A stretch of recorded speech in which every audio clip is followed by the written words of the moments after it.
Martial Arts Chat podcast is sponsored by A1 Fight Gear. A1 Fight Gear uses the latest cutting-edge boxing gloves for professional and amateur fighters, gym enthusiasts and kickboxers. Local and national gyms in the UK, do yourself a favour and check out a1fightgear.com.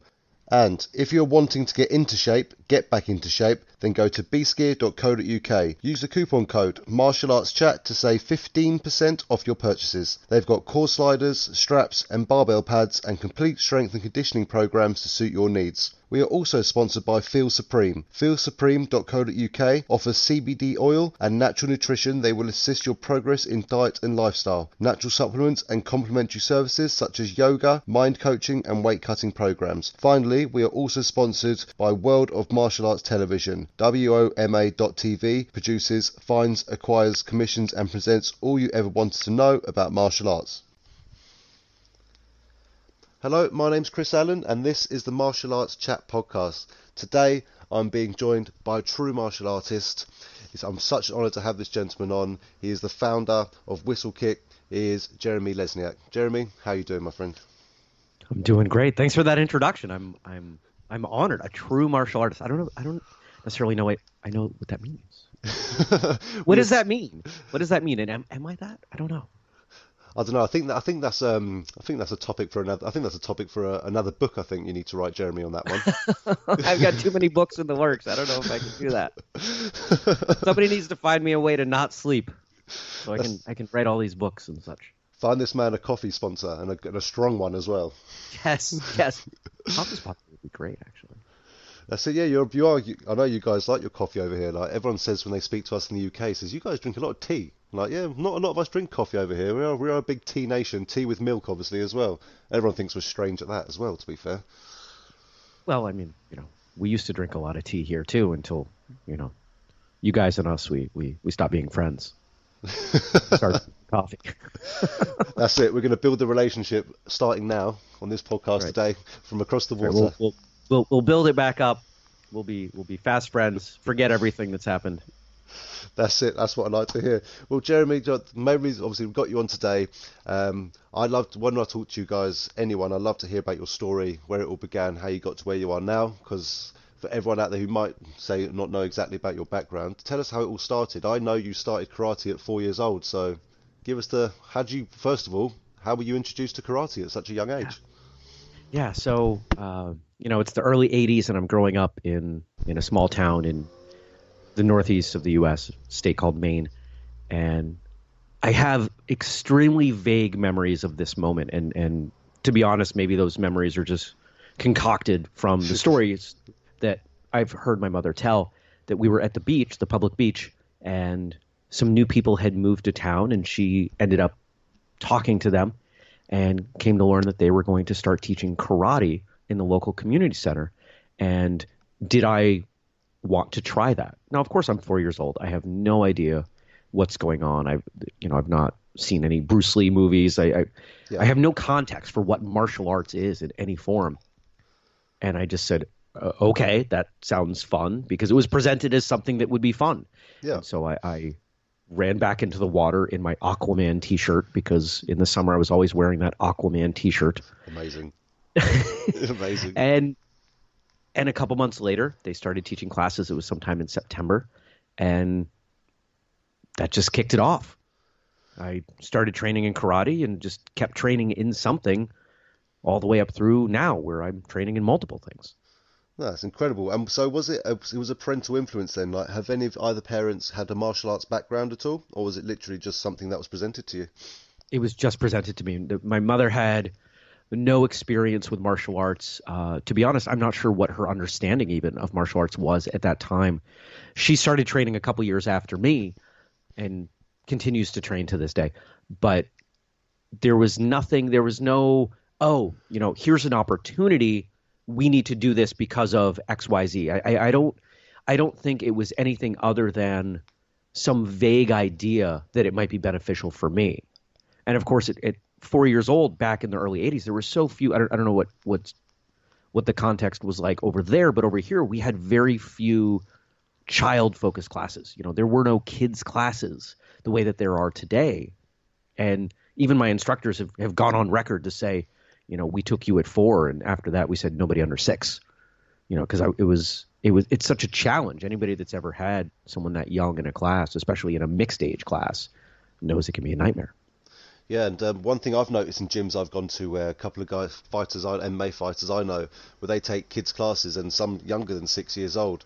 What I find amazing is that they seem to listen to the sensei a lot more, their coach a lot more than they seem to listen to their parents, which is interesting. Have you ever come across that sort of thing where the kids seem like the parents like, look, he's been a nightmare, he's been misbehaving, can you please do something with him? Absolutely, absolutely, and I think that comes back to kids' desire to push boundaries. Hmm. And so when they understand where the boundaries are with the parents, they'll push them. But if in a new relationship, a new person, a new instructor, they don't quite know where those boundaries are, so they start small, and they will push them over time as they come to learn where they are. And I guess they're seeing this person in front of them as like the kung fu man, the Bruce Lee of the world. In their eyes, they're quite young. They'd never seen anything like it before. I started doing judo at a young age, about similar age, about 4 or 5, and for some reason, I sat there quietly, and I wasn't a quiet kid. I wouldn't dare speak out of line to the sensei. Maybe because you'd be doing push-ups or running laps or anything like that. But how does it feel for you? Being able to give back like everything you've learned back to the younger generation. It's amazing. I owe my life to martial arts. That there are my upbringing was fairly typical of a lot of people who have ended up in martial arts and remained in martial arts. Bullying, being unpopular, being ostracized, having that strong nerd element that I've learned to embrace. But there are points in time where I look back and I remember martial arts was the thing that I had. It was the thing I could kind of lean against when I didn't feel like I belonged or I had anyone that could, prop me up. And so now to be able to take that experience and to pass that on through, the various things that we do here, whether it's traveling around and teaching or just, meeting people or getting their emails, it's just so inspiring. It's so powerful. And, truth be told, there are points where, I still falter and I lean on not so much my martial arts, but the martial arts of others now Hmm. to keep me upright. And did you find at a younger age, did you do any team sports at all? Were you quite happy being in a sport where you knew every effort was put in by yourself? Is that what you I preferred to have?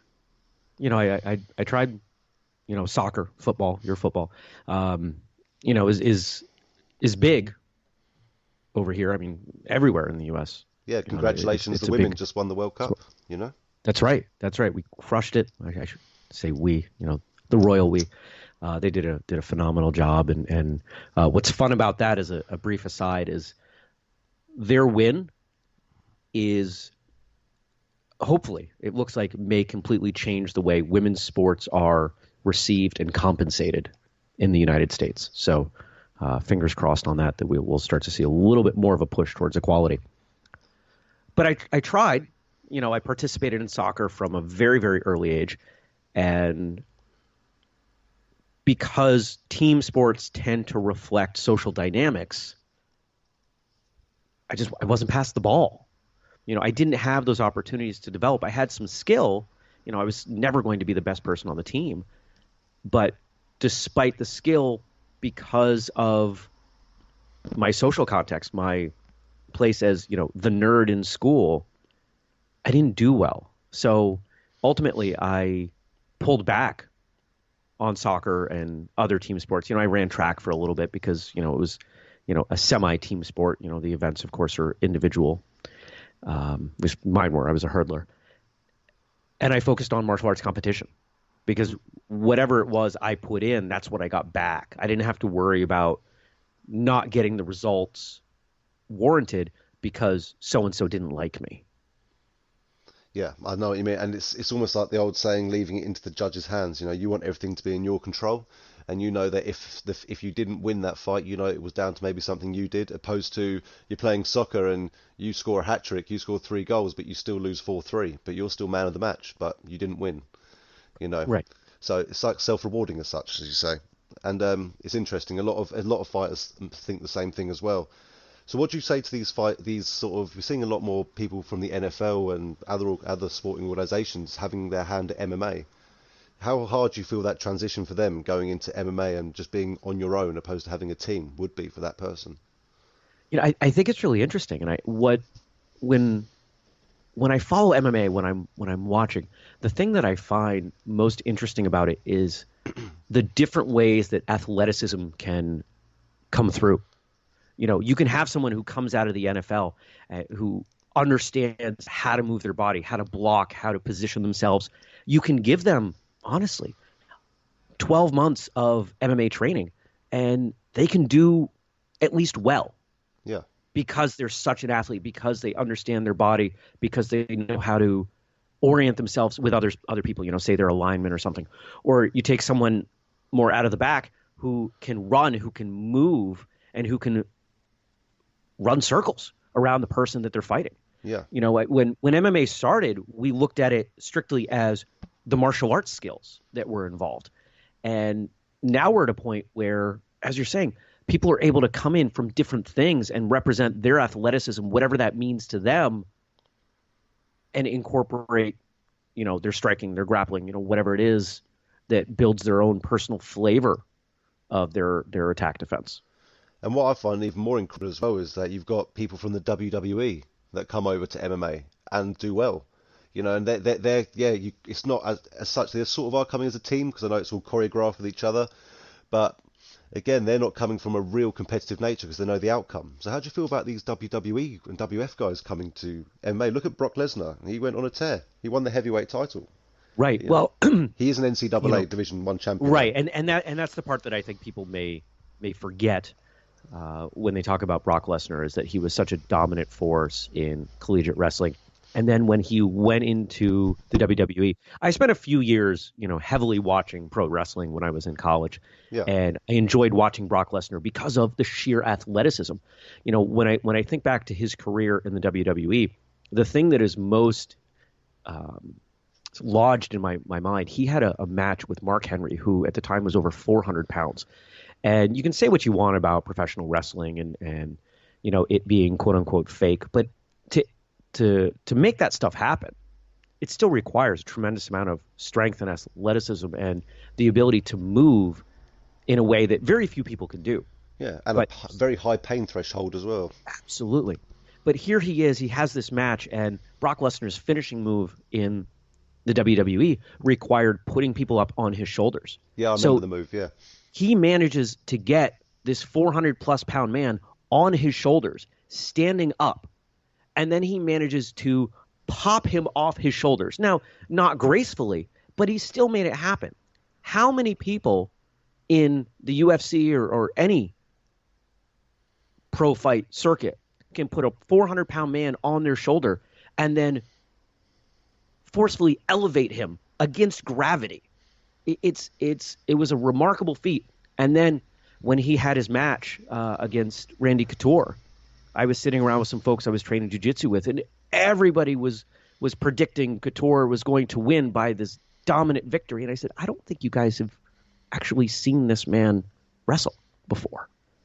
And of course, if you know your UFC history, you know the result of that fight. Yeah.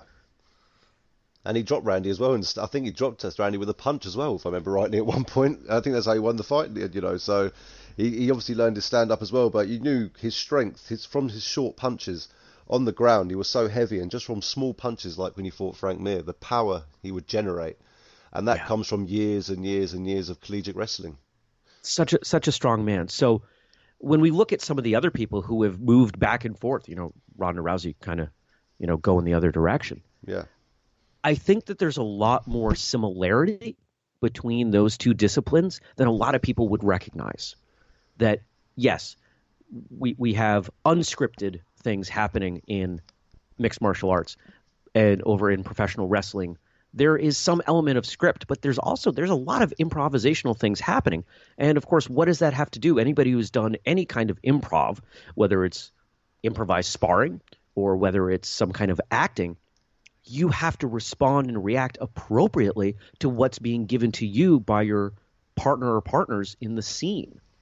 Yeah, well, take a Royal Rumble, for example. How are you going to choreograph that? it's not choreographed. It's, No. they might hit a few high points, and they certainly know the order, and definitely who the last few are going to be. But there's no way that they're going to drill that event for the months that it would take to get it right.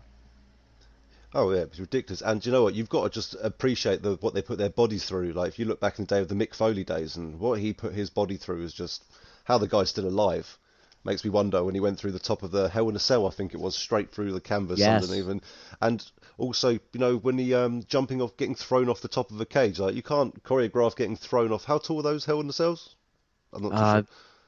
20 something feet, 30 Ex- feet. Exactly, and you get thrown off there, do a forward somersault onto the announcer's table. You get that wrong, you're dead. You know. Exactly. So Exactly. And I think because it's somewhat scripted, people look at it in a very dismissive way, which I think is unfortunate. I wonder if at some point we're going to see, we see mixed martial arts, we see people training and looking for what is it that they can pull in from other disciplines that are advantageous.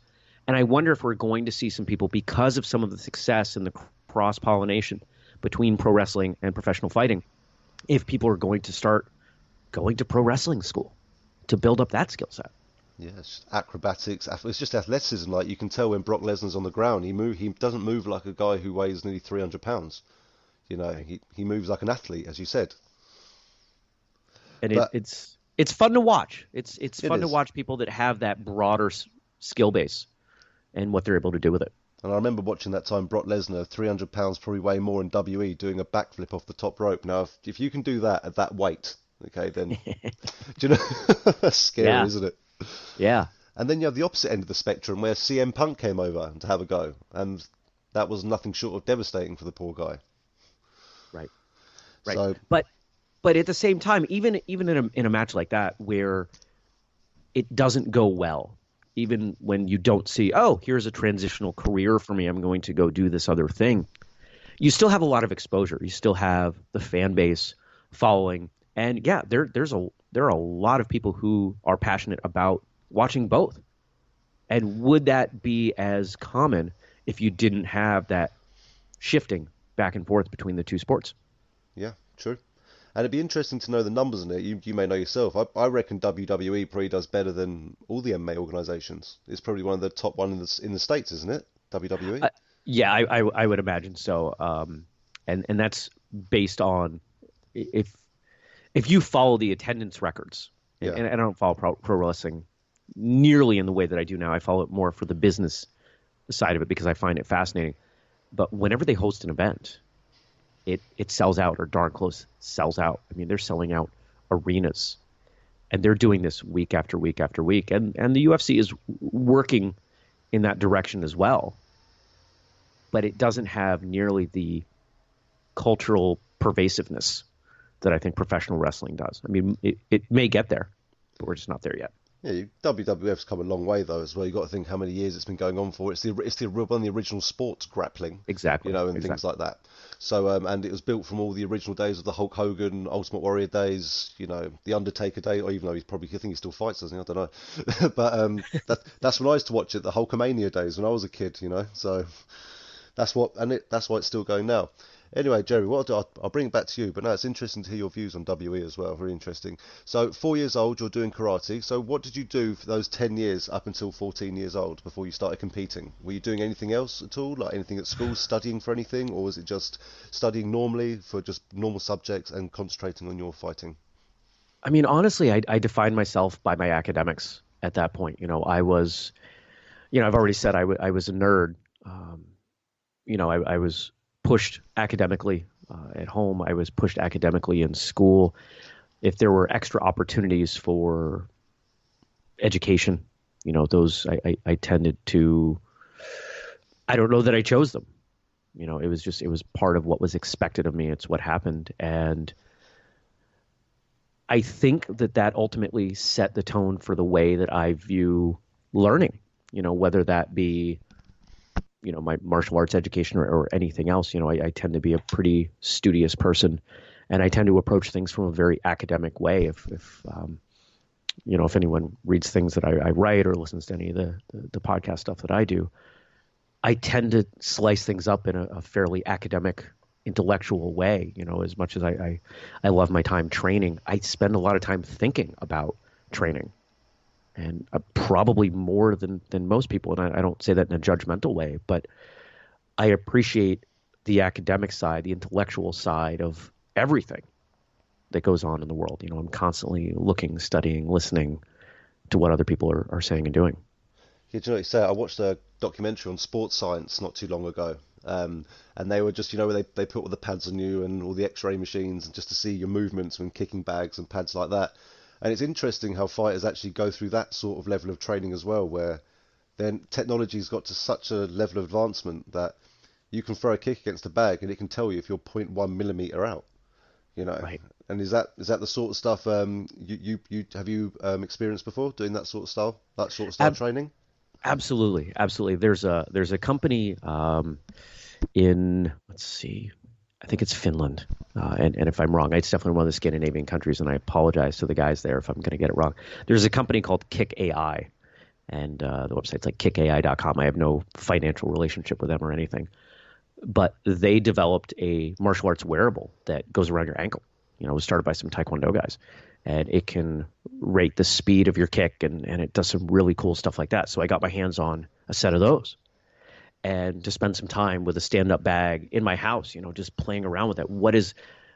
What's going on with the biomechanics of my kicking, so I can get that kick faster, and what's the difference between my fastest kick and the traditional way I was taught to kick? Where are the biomechanics advantageous? Where are they not? And then to go back and take a look at, not just my biomechanics, but others, talk to people who really understand anatomy and physiology, and to break that down and say, well, if this is the goal, if I'm trying to do this, what muscles are assisting? What muscles are resisting this goal? That's incredible. It's incredible to hear that sort of technology, as I said, is available just in an ankle bracelet sort of form. The only thing I've seen is people literally strapped with a million wires to computers. So it's amazing. Do you think it's incredible the technology like that's coming forward Oh, now for it's people learning this trait? Like back yourself, your late 80s, early 90s, all you had was a bag to kick, I'm sure. right, right. It's utterly phenomenal where we've come with technology. And my theory, and we're not there yet, but my theory is that a lot of the technology that's going to come out is going to prove out some of the ways that we've been taught to do things in martial arts. That a lot of this, we do it this way because this is what we were taught. This is the quote unquote right way or traditional way to do this punch or this kick. I think we're going to see that the majority of what we were taught is actually justified with scientific data. The way that we throw this side kick or this front kick, maybe there are some small adjustments, but if we go back, if we look at what the data proves out, we're going to see, oh, okay, yeah, this is why this slightly weird variation happens over here, and why, this martial arts master from 100 years ago chose to break with their instructor on this thing, because to them, it seemed to make more sense. I mean, the human body, one of the things I say, and I'm not claiming that I'm not the first person to say this or anything, but the human body only has so many ways it can move, and only so many of those make sense in the perspective of combat. So there's only so many ways you could throw a front kick that make any remote sense. And so you've got some deviation, you've got some variance that you could apply. But if you've got data to say, no, do it this way because it's faster, or do it that way because it's more powerful, that makes sense. And to have that sort of technology available to people starting now as well. Like Right. I think it's being proven by some of the new stars we've got coming through all the different organisations. For example, in UFC, you've got people like Israel Adesanya. He's just coming through. He's a young guy dancing through everyone like that. Many others coming through, and it's just the new breed. I'm saying, as well as new technology, they're going straight into training MMA opposed to a karate or a jiu-jitsu. They're learning MMA as a whole. So nowadays, because people are learning the sport as a whole, they're obviously getting out there and they're learning all different disciplines as one. So Right. how do you feel like what's your view on how the sport has evolved? Like martial arts generally over time has evolved. Do you think it's going to a good place with mixing it all up? Uh, yes and no. So when I look at martial arts, I think the most important aspect of martial arts is the personal development side. Hmm. Prior to UFC, prior to mixed martial arts as it is today, the focus on martial arts was not on combat. I mean, yeah, there were people who would compete, but they were certainly the minority. And so most people would engage in karate or kung fu or whatever it was because they enjoyed it, it gave them some exercise, and because it made them feel better about themselves. And if you look through the lessons, if you look at the way traditional martial arts is historically taught, it tends to encourage a lot of personal development. Hmm. And that's, to me, that's the greatest value. You're not going to get into a fight every day, but every day you're going to have personal challenges. You're going to have things that you can use martial arts to move through, to overcome, whether it's a bad day at the office or whatever else. Yeah, it's just proving discipline, and it's just discipline as well, and it teaches Yeah, much discipline like we were talking about earlier. absolutely. And I But think when we sorry, go ahead, no, go you ahead. go ahead, man. When we look at mixed martial arts today, and I want to be very clear that I'm not saying that this is the majority or even any percentage, but there are MMA schools out there that have completely thrown out any of the aspects of training that are going to be focused on personal development. It doesn't mean personal development doesn't happen through that process, but I think when you can look at the best fighters in the world and say, these are people I don't want to sit down at my table for dinner. Hmm. These are people I don't want around my family. I think something's been lost. And I would love to see that start to come back. I mean, there are some utterly amazing pro fighters who I have the utmost respect for. And in some cases, maybe even many cases, those people have at least some time in training in what we would call a quote unquote traditional martial art. Hmm. And a lot of people are just going straight into martial arts, and for some of them are actually competing very quickly and very soon, maybe a little bit too soon. I don't want to sound like just a martial arts fanboy, but you look at all the old films, and they all want to join the new karate gym and stuff, and they think they're going to fight, but the sensei says you're not fighting for at least God knows how long until you've meditated and found your mind and your discipline and things like that. So maybe that's the difference in mixing it all up now. A lot of, as you said, a lot of it's gone out of the appreciating the sport, more the discipline side of it. But it's an interesting debate, to be honest with you. It is. It is. And of course, I think there's a tremendous amount of value in incorporating a variety of martial arts. The school that I started in, we were very open. And I look back on that, and I didn't know it at the time because I was so young and I hadn't been exposed to other martial arts. But here we were in the early, mid, late 80s. And if we had the opportunity to bring someone in from a different discipline, or someone was visiting the area and wanted to come train, we would pick their brain. We would get movements. We would get forms from them and incorporate them into what we did. And in a very, in hindsight, kind of Jeet Kune Do sort of philosophy, let's pull in as much as we can, and everyone can use what works for them. Of course, we had our core curriculum. There were things that you had to learn, but there was that blending. And now we look today, and there's so much of that blending that we're starting to watch stylistic lines completely fall apart, fall away. And I think there's some discussion that can be had for the pros and cons of that.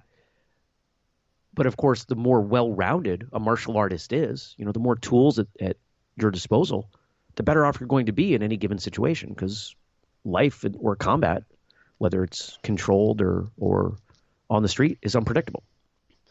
Yeah, I agree completely. And do you find being introduced also, as you said, bringing different people into different types of martial art, it helps the student find the correct martial art for them as such, Absolutely. which gives them the passion to want to continue. Absolutely. I think, I look at martial arts in a very, free market economics sort of way, that different martial arts instructors teaching different martial arts in different ways, the more things people are exposed to, the more likely they're going to find what resonates for them, what keeps them training. I feel pretty strongly that everyone should do martial arts, even for a little while. And the more options they have available, the more likely they are to find something that's going to give them benefit. No, I agree, completely agree. And how did you find the right martial art for you? That's in... I don't know that I did, Okay. right? Because Yep. I continue to train, and I continue to try different things. I started when I was 4. I had that same school up until I was 18 and I went to college. And I trained at 3 different schools while I was there. I came out of college. I started my own school. I later trained at another school. And now, in various ways, I'm active in 4 different schools. I've trained at a lot of martial arts schools, and I find value in each of them, even if that value is to teach me things that I don't like and that don't work for me, or here's an instructor that does things that I want to make sure I absolutely never do. So you're getting a good variation, as you said yourself, as well as bringing new people in. You're actually going around and you say getting out your comfort zone is very important. I think it's critical. There's something that I like to refer to as the white belt mentality. This idea that there's far more to learn than I already know. And the moment that I start feeling like that's not the case, I make sure I go somewhere else and strap on a white belt and say, what can you teach me? There's a lot of freedom in that. There's a lot of liberty in being able to screw up completely in the back of the room and have someone say, no, we do it like this. Cool. All right. Teach me what you can teach me. That's it. That's what you need to be doing, and I said a lot of people need to be doing as well. And I said it's getting a lot more popular with it all being mixed up. Everyone's bringing their individual disciplines to the gym now, so a lot of the time now it's a lot more readily available, which is nice. Right. I'll go to an MMA gym. Even though it's an mixed martial arts gym, there'll be a world champion Muay Thai guy there. There'll be a champion wrestler. There'll be a British champion Jiu-Jitsu guy there as well. So in the UK, that's the problem we've had here is the variety of martial art, for example, and the biggest one would be boxing in the UK. Our biggest problem in the UK was our grappling. Like we don't have wrestling as such like you guys in the States. We're put into soccer. We don't have an option to do collegiate wrestling as such. But it's nice to see how it's evolving over here now. We've got huge jiu-jitsu gyms. We've got British guys over in UFC submitting the Brazilians now.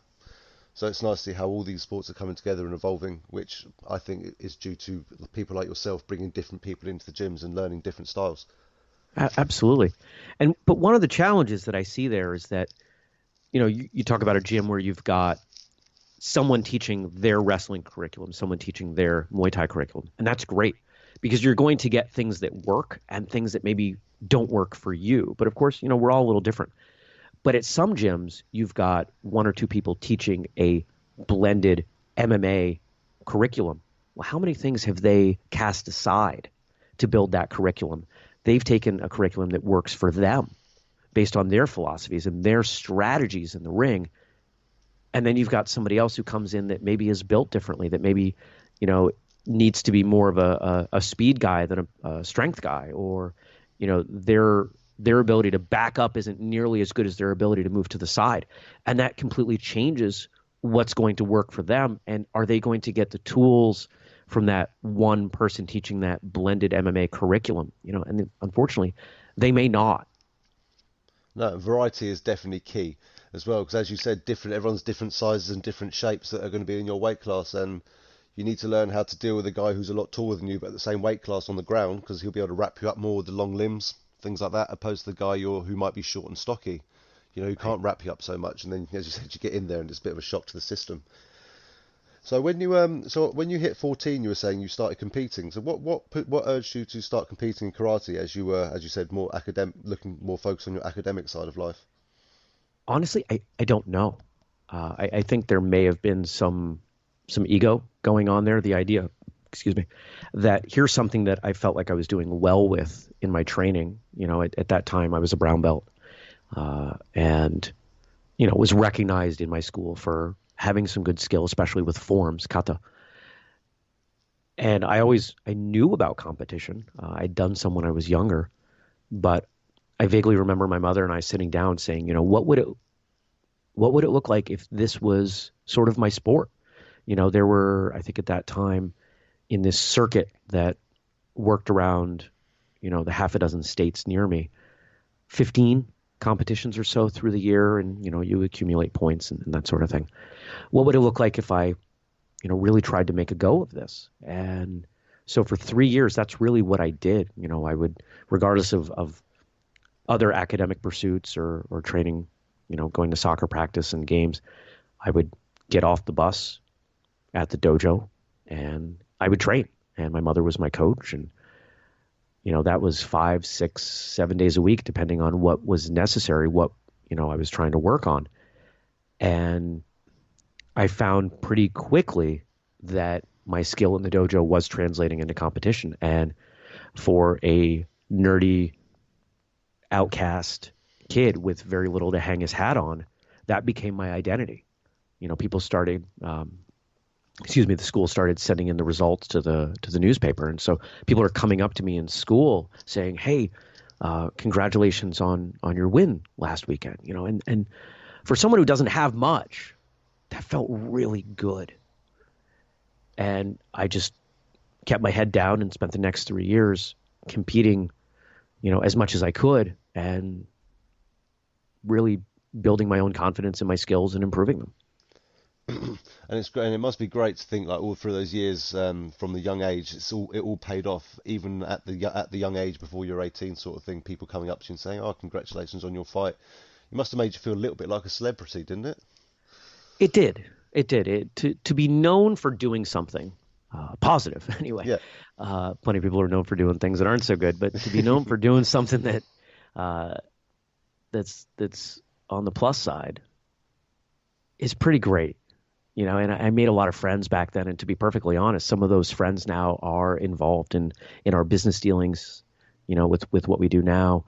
And martial arts is a pretty big community, but the people that are really, really active and really passionate, that's a pretty small community. And it doesn't take a lot of time and a lot of travel to bump into people that, if they don't know you, they know your instructor or that other guy you used to train with, or, hey, there's that guy that I went to that martial arts event with that I haven't seen in 10 years. And I think that that's a heck of a lot of fun. No, I completely agree. What I did like about what you said earlier is that how your mum was your trainer as well. Yeah. I'd love some like bully at school to come to me and says, "Yeah, I'm going to get my dad to beat up your dad." Well, mate, my mum will beat up your dad. Yeah, yeah, and that likely would have been the outcome. I mean, she was an intense person, and while and I think she might admit to this as well. While I don't think her being my coach did anything for positive for our personal relationship, she was a wonderful coach and definitely got the best out of me. So how was that having that sort of relationship with your mother? Like, mum must have been tough for your mum as well. Like, she has to play the role as mother as well as the part of I'm your sensei, I'm your trainer for discipline as well. That's two Yeah. different types of discipline: the mother's discipline and the trainer's discipline. How was that growing up? Well, to be fair, my mother's style of discipline and encouragement was very coach like. Hmm. I was always pushed from a very young age to do better, and there's some good and some bad that comes with that. The idea that you can look at your best work and say, I can find a way to make that better. I mean, that can be very frustrating. And here I am. I just turned 40, and I'm slowly starting to figure out that just because you can do better doesn't necessarily mean that you need to do better. Hmm. That there's always room for improvement, and you've got a finite amount of hours in the day. So when we look at the style with which she was encouraging me academically and with martial arts and with other things that weren't quite either of the two, it was very similar. It was intense. There was no opportunity to not do my best. Hmm. And I look at that discipline that it instilled. I look at the demands that were placed on me, and I don't regret any of it, because it gave me the tools to do a lot of things that I'm doing today, even outside of the martial arts. To make sure that I know, hey, I can put my head down, I can focus on this, and I can achieve anything. I truly believe that given the right amount of time, I can make anything work. It's like But back in it the wasn't always easy. no, I It bet, wasn't man. always fun. And I bet back in the day, the old thing our parents used to say to us is, "You'll thank me one day." What I'm telling you now, I'm doing it for your own good. And we look back and now, yeah, they were right, weren't they? They were. I never got that.